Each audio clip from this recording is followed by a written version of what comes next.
Okay,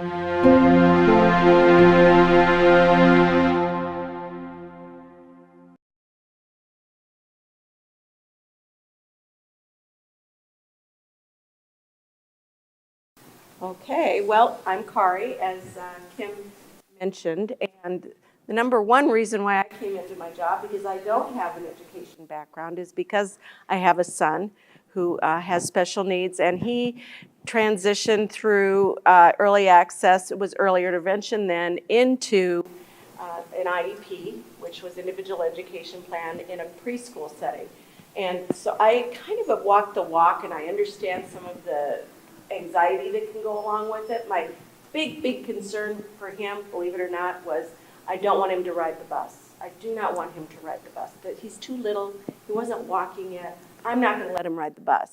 Well, I'll have you know, because he was the youngest of 4, he began to walk about 2 weeks after preschool, because guess what? Everybody was hauling him around. So then he started to walk.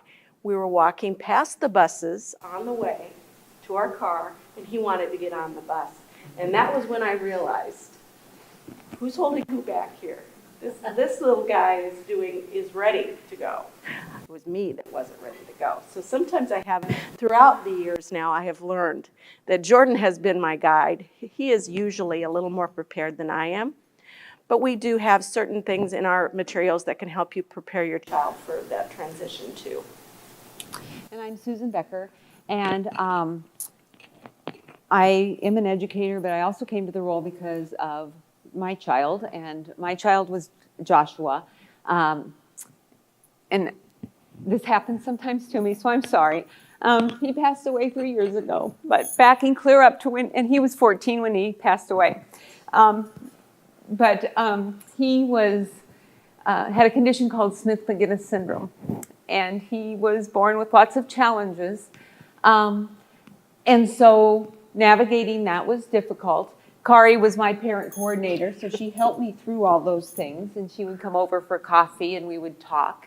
But again, as Kari mentioned, the help through the transition from B to C, or C to B, was very scary, because he'd been my little baby at home and in my little world, and it was difficult to have him go out. We'd had all the practitioners coming to the house, and that was comfortable, and I knew them. But then when I sent him out, knowing that he was going to be with different people, it was scary, but all went well, and everyone had good hearts, and the bus, I agree, was very scary. That was his favorite time too. So it was, and buses became his thing. So it was good that I let him go. You all have a packet in front of you, and we put a lot of information in here that we want you to go home with. So we're gonna kind of go through that with you, and then we're going to start our presentation. So on the right-hand side of your folder, I just want to show you a few things. This bookmark is something that we give out. On the back has all the pictures of the parent coordinators from the Heartland area. So if you're in that area, you can kind of match the face, and we've got contact information. If you're from out of the area and you aren't in the Heartland, please make a point to let us know, and we will make sure you find out your parent coordinator's person. Then we also have this purple card, and this is handy because you have all the different people coming in. Some are speech therapists and occupational therapists and teachers and all those things. And this purple card, we can put you can put their name on it and put it on your refrigerator, and you always have their name and their phone number accessible, so that's a handy piece to have. This flyer we have is just a handy reference to what we do. Talks about our services, so if you're not sure, what all we can help you with, you can check into that. We have a green bookmark as well that goes with the Parents' Rights book that you receive when you've had meetings, and it's the book with all the law of the state. This is just a handy thing to go with. Here you go. This is just handy to keep with it because it's got some of the highlighted pages. so that you can find some things that might be helpful to know. And that wasn't in the envelope. Then we also have more about the parents' rights summary. Yeah, and on the brochure, on the Family and Educator Partnership brochure, these are literacy fun on the run cards that we created. I know how busy, and we know how busy families can be. And you know, with my other children, I always remember having more time to sit down and read a book. And I didn't as much with Jordan. And I always kind of felt guilty about that until we created these cards. And suddenly I thought, you know what, I was doing these things with him, and that was incorporating literacy throughout his day in a more functional way for busy parents. So it gives you some different ideas as you're on the go to try to work on some of those things naturally in the settings that you're in. Heartland gives out Working Together for Children. It's very good, and it really gets into a lot of the problem-solving things that teams go through to try to, when they're doing the evaluation. It also gets into special education and what different parents' roles are. And we also have that information in our steps, which we're going to be going through next. But it does have a commonly asked question section, so make sure you check that part out too. And then, of course, with the Literacy Fun on the Run, each of you got one of the books, didn't you? The Brown Bear books. We try to give those out to families when we go to on our home visits. Typically, what we are able to do a lot of the time, because we live in a more metro area, is because they're closer in proximity. When I get a referral from our early access team, I'll typically go to their home and bring things like this so that they have some things to already start working on with their child. And then we also bring a informational organizational book. Most of the different AEAs have something along these lines. They may not look exactly the same. Eventually they may, but not right now. But when you talk to your family and educator partner, make sure you ask about what their resources are. Our hope for today is that we can go through the next step brochures that are in your packets.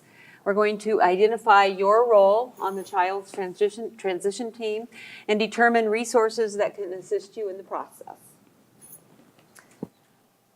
So your child's turning 3. It's an exciting time, lots to look forward to, but if you have a child with some special needs, it might be kind of scary. As we've already talked, services are going to be no longer in the home. We need to start talking about what comes next. The first in our steps is beginning the transition. And before your child turns 3, you'll get notified by your support person from the AEA that it's time to start planning for transition. This might happen at their meeting, their yearly meeting when they're around 2, and you start making plans. What's going to be happen next? What's it going to look like? And in our folder that you have, there's some worksheets that you can work through that kind of help you think about those things. What are your strengths and vision? The first side says individual strengths and family vision worksheets. So what kinds of things are you wanting for your child? Where do you think your child would be the best location? What kind of services? So you just start thinking through all those things and talking about what things would be next. And on the other side, special information. What are your child's special abilities? What kinds of things are their favorite things? For my son, we had to put down buses. Favorite foods, chicken nuggets was about all we had. So think through those things. And as this happens, your role, what is our family's role? You've got to find out, what does transition mean for your child? What are my child's strengths and challenges? What are my hopes and dreams for my child? And that's always kind of a hard one. What are your hopes and dreams? Maybe it's, and most often, it's that they're happy and healthy, right? You want them to be happy and healthy. Then you need to start thinking, what kinds of things would make them happy and healthy? My son had to wear a brace when he was in preschool. So we had to think about what situations will make him happy, because he's not going to be happy if you sit him on the floor, because he's going to be kind of crunched. And so what did we need to do to help make that more comfortable for him so he could have a happy experience and not be feeling miserable the whole time? So, and it's different for every child. What things are going to go in there that will make it a good plan for your child?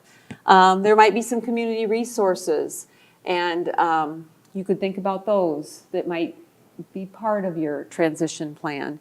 And then decide if you want to invite a support person to the meeting, because you're always welcome to invite someone to come with you to be another set of ears. So sometimes grandparents, sometimes parent coordinators, sometimes good friends that are just another person in the room that you feel like you want there to help with you as you ask questions and talk through the next steps.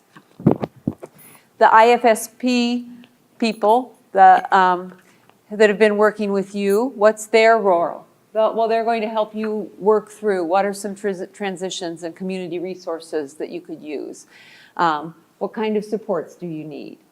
Mine had to think about, well, if he can't sit on the floor in that brace, what could we put him in? And they brought in a little chair that put him a little bit up off the floor, not so he was way above the other kids, but he was on a little cushion that was just enough for him to sit up more upright and have a room for his legs. So any little thing that could help, they're thinking through. And they will schedule a meeting, a planning meeting of 90 days prior to the child's third birthday, at least 90 days. So, all right. Oh, and I just had that for the hopes and dreams. But. Okay, step 2, the transition planning. And as Sue had mentioned, the planning takes some time. So it's not as if suddenly you're going to find out a few months before that transition is going to happen. It's a step-by-step. One of the things that many families have are a lot of questions, and they really encourage questions. They want questions. That means that you're engaged. That means that you're really trying to figure out this process for your child and for yourself. So always feel free to ask questions of the team. The team will change typically during that transition time, but they work very hands-on together. The early intervention staff and the early childhood special education staff work together in the classroom, a natural environment. We always try to encourage families to go and do a visit with in the preschools. When the kids are there, we'll kind of give you a feel for that room, how your child would deal, what kind of supports they may need. And that is also a really good time for you to generate some questions to ask the team.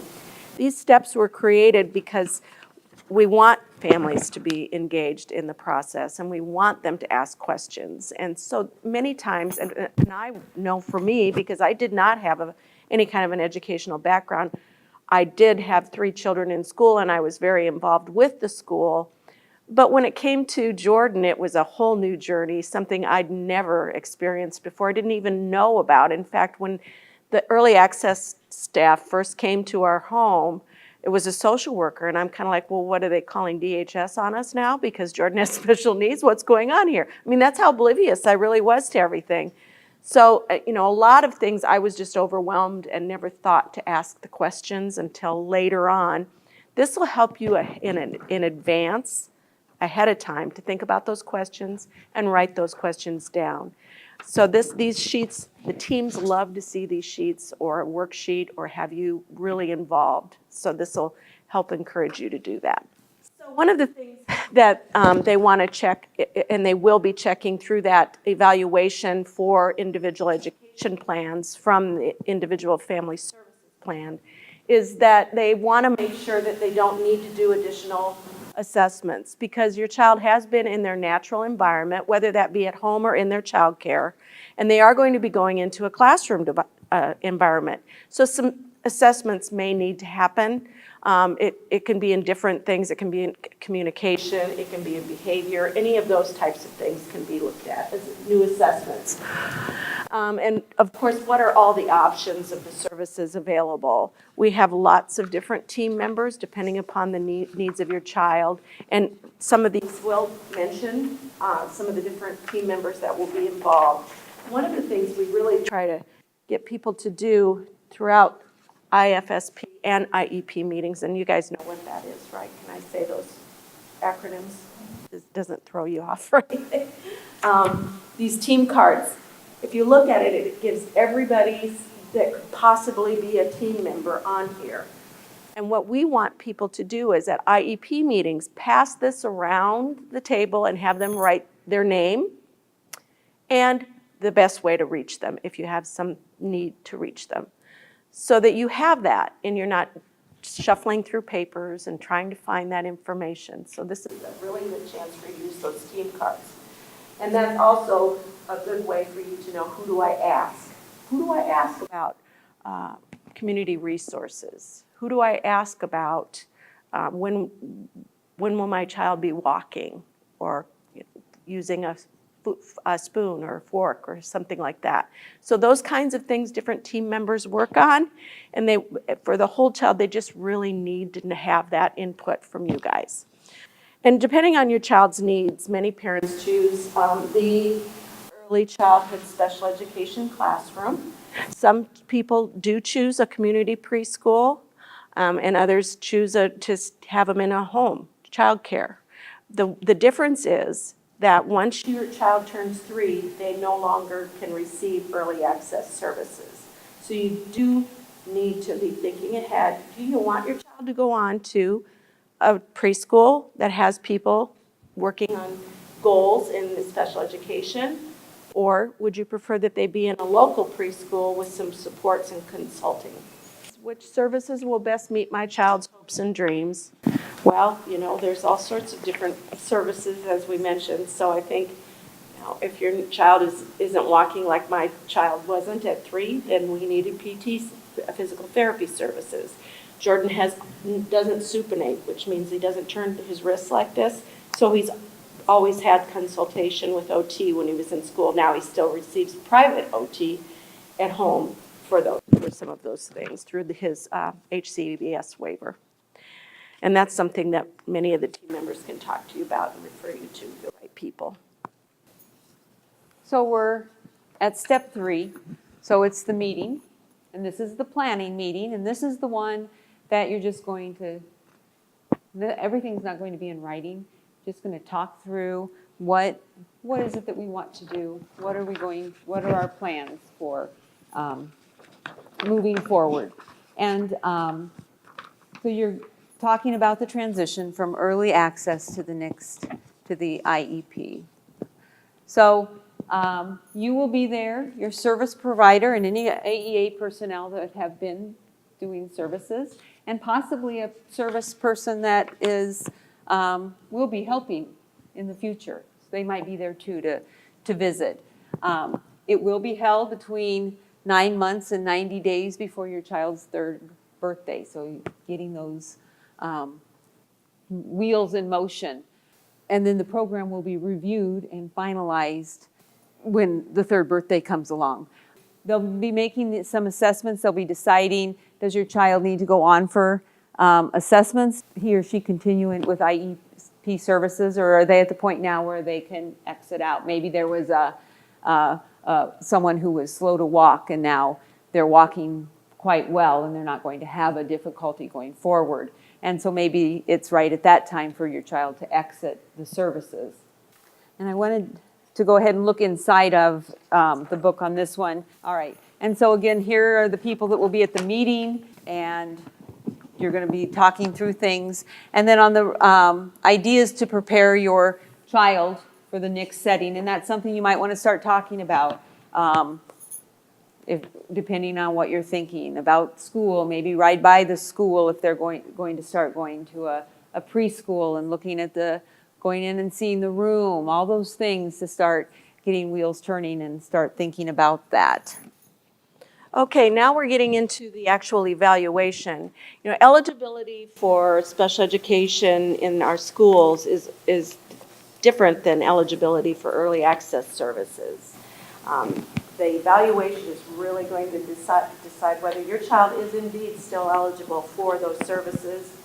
And many times they are, but sometimes I have seen where they actually think that with some certain supports and consultation with the teachers that they can probably go on to a general ed preschool and no longer get those services. So it depends. If your child has been kind of a speech-only kid and was slow to talk, but is doing, talking like a blue streak, then obviously they're not going to get those services anymore.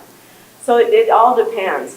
One of the things that happens during the evaluation is that they will be asking about your health history, hearing, vision, and medical surgeries, things like that. Typically what happens is a school nurse will call and talk to you over the phone and ask you those specific questions and have you sign some papers at the meeting. So, and then of course, developmental history, some of the things that have been a concern, some of their strengths, all of those things come into play. So on the inside is really talks, there's a chart and it's a development, your child's, look at your child's development. And this is a really good sheet because it's some of the things that your child can do and what their strong developmental skills are. And then some things you'd like them to work on and learn in that area. And again, I remember what I said was I want Jordan to be potty trained. And they said, well, we do that with all the kids. That doesn't need to be in the paperwork. But how many people would know that? I mean, most people say that. Oh, I want them to be potty trained. They said, we do that throughout the day with all kids. And you'll hear that throughout the year, throughout the school years, is some supports don't need to be written in the IEP because they're just naturally being worked on in the classroom all the time with all kids. So if you hear that, I wouldn't be overly concerned unless it's very specific thing that you want worked on that isn't. And that is another chance for you to communicate with the team. This is also another area that the practitioners, our teams, like to see filled out. So even if you guys don't have access to this type of worksheets, feel free to use them. And bring them to your meeting and have them filled out because these really are a good tool for both you and the team. Transition plan, the IEP process, we're on step 5. And so now we're going to be leaving, your child is going to be leaving early access. That will differ from eligibility for special education services. Special education services beginning at age 3 are going to be more child focused, where early access, it's been more family focused. We're going to be transitioning now from an IFSP to an IEP, an individual education plan. And this is a lot of words, but it's also in your pamphlet. And it just kind of goes through the comparison to see what the changes are. And there aren't a lot if you just read both sides. Both are showing the difference between being more of the family setting to being more of the individual education setting. This child will they'll be focusing on his learning goals. And they'll start using more graphs and things and everything. All their goals will be measurable.